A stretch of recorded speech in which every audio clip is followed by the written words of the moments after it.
Baik, bismillahirrahmanirrahim. Assalamualaikum warahmatullahi wabarakatuh. Berjumpa kembali di perkuliahan online kita pada hari ini. Mudah-mudahan sehat-sehat semuanya.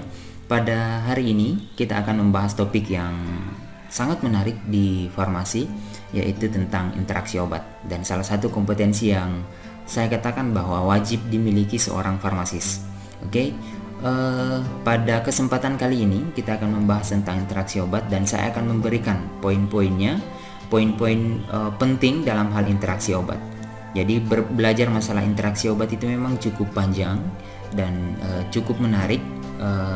Akan tetapi pada kesempatan kali ini saya akan mencoba untuk memberikan poin-poin intinya, sehingga jika teman-teman semuanya memahami teori dasarnya, teori intinya, maka hanya dengan mengetahui prinsip-prinsip dasar dari obat, sifat-sifat dasar dari obat, misalnya sifat-sifat farmakokinetik, farmakodinamiknya, salah satu parameternya saja. Nah, itu kita sudah bisa mengetahui bagaimana mekanisme reaksi itu bisa terjadi. Oke, seperti itu. Berbicara masalah interaksi obat, dari judulnya interaksi obat, interaksi. Nah, kalau saya ibaratkan manusia berinteraksi berarti membutuhkan paling sedikit 2 orang. Saya berikan contoh, misal saya ingin berinteraksi dengan si A.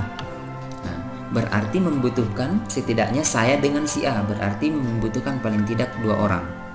Oke. Begitu pula jika saya ingin berinteraksi dengan si A, si B. Ya, intinya apa? Bahwa interaksi itu membutuhkan paling sedikit 2 objek.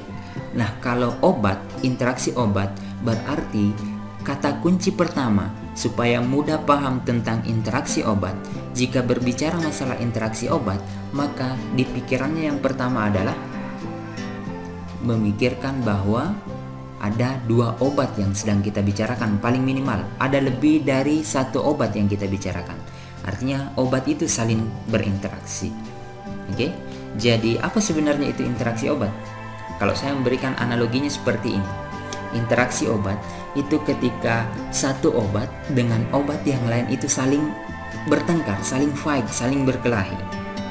Oke, jadi obat itu berinteraksi, itu akan memberikan perubahan efek terhadap obat yang lainnya, atau obat itu akan mengalami perubahan efek dengan kehadiran adanya obat-obat yang lain. Seperti yang saya bilang tadi, bahwa interaksi obat itu interaksi antara satu obat dengan obat yang lain.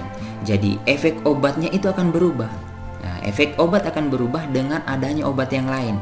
Entah itu obat kimia yang lain, ataupun obat sintesis yang lain, entah itu obat herbal, ataupun bisa juga berinteraksi dengan makanan. Ya, dengan makanan, minuman, atau beberapa zat-zat kimia yang lain. Jadi interaksi obat seperti itu. Itu sebagai pengantar. Kemudian apa yang menjadi outcome-nya jika obat itu berinteraksi? Apa yang menjadi efeknya jika obat itu berinteraksi? Efeknya yang bisa terjadi bisa berbahaya.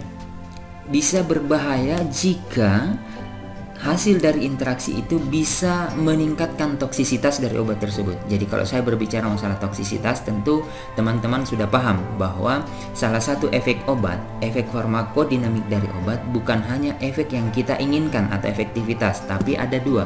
Bisa saja efek toksiknya yang terjadi. Jadi kalau berbicara masalah efek obat, kalau saya mengatakan efek obat, berarti efeknya itu bisa 2. Kalau tidak efek yang kita inginkan, yaitu efektivitasnya. Yang kedua adalah efek toksisitasnya.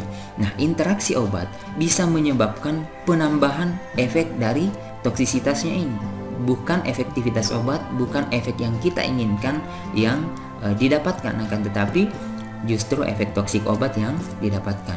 Apa contohnya? Misalnya ada golongan obat-obat statin. Ya, obat-obat statin adalah obat-obat hipokolesterolemi.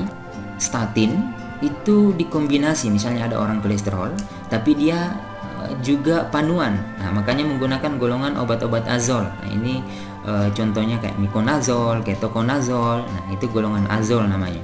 Nah, itu bisa meningkatkan toksisitas dari statin.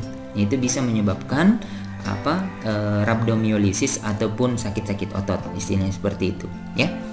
Jadi interaksi obat itu bisa meningkatkan, bisa menyebabkan peningkatan toksisitas dari obat yang saling berinteraksi itu. Itu efeknya yang pertama. Kemudian, apa efek yang lainnya? Bisa saja dia bukan meningkatkan, akan tetapi justru mengurangi efek obat. Nah, jadi kalau tadi efeknya bisa meningkat, efek toksiknya bisa meningkat dan bisa berbahaya. Yang kedua juga tidak kalah bahayanya juga, berbahaya juga, yaitu akan mengurangi efek dari obat itu. Artinya apa kalau mengurangi efek? Orang atau pasiennya itu tidak sembuh. Ya, contohnya apa? Contoh interaksinya apa? Saya berikan contohnya misalnya warfarin. Warfarin itu adalah obat antikoagulan namanya. Kalau bahasa awamnya orang-orang awam mungkin bilangnya obat pengencer darah. Nah, jika digunakan bersamaan dengan obat rifampicin, obat TB, nah itu membutuhkan warfarin yang lebih banyak. Dosis warfarin mesti ditingkatkan. Kenapa? Karena si rifampicin ini bisa mengurangi konsentrasi, bisa mengurangi efek dari si warfarin ini. Kenapa bisa terjadi seperti itu? Nanti, makanya saya akan bahas bagaimana mekanismenya. Saya akan memberikan teorinya, teori intinya, sehingga hanya dengan mengetahui prinsip-prinsip atau sifat-sifat dasar dari obat tersebut, kita sudah bisa mengetahui bagaimana reaksi itu bisa terjadi, bagaimana mekanisme reaksi itu bisa terjadi. Jadi itu menariknya di situ. Oke.